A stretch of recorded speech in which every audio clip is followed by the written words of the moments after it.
Day 23 ng body transformation ng trentahin na oats. Sa mga hindi nga nakakaalam ay meron na nga tayong timbangan at tinitimbang natin dito itong oatmeal. 50 grams nga nito tapos honey at hindi na natin nabidyohan ang gatas. 200 ml nga pala yun na gatas at syempre sinamahan na natin ng isang saging. At ari nga ang ating pre-workout meal. Oatmeal na may saging at gatas. Ang sarap pala na rin, grabe.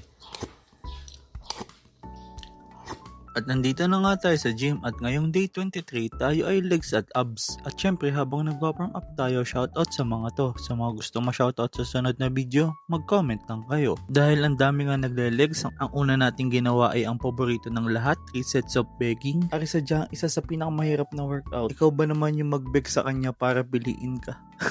At syempre, nag-legs na nga tayo para kapag nakita mo siyang may kasamang iba, malakas ka at makakapag-walkout ka. Unang ginawa natin, leg press. Iba-ibang posisyon para ang tama ay sa glutes, sa thighs at sa quads. Yung isa kasi dyan, hindi alam kung saan ba siya lulugar. Wala kasing karapasan.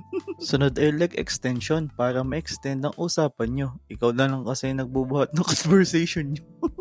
Sunod nga ay leg curl tapos papalitan mo ang pwesto ng iyong paa. Ikaw kasi pinalitan ka na niya. 10 reps for 3 months para makamove on ka. Next ay calf raise. Dating 20 kg ngayon ay 140 kg na. Diba ang bigat tulad ng pinaramdam niya sa'yo. 10 reps for 3 years para makamove on ka. Sunod ay V-squats. 3 sets for 10 reps. Diba seryoso? Yung isa kasi dyan niloko. Kawawa naman yun. Isa sa mga hindi ko nagagawa dati, leg raise at syempre susundan mo agad yan ng knee raise. 3 sets, 8 reps parehas para ramdam na ramdam ang burn. Syempre kung paborito niyo yung 3 sets of begging, ito naman ang paborito ng trentahin na oats. Dahil habang ginagawa niya nga Russian twist ay tumutunog ang kanyang likod. 3 sets, 20 reps. At dahil nga nakakapagod ang 3 sets of begging ay aray ang ating post-workout meal. Single mom. Chicken breast at 2 itlog. Solid nga na combination, aring chicken breast at 2 itlog. Pasok na pasok sa iyong protein. Bukas uli.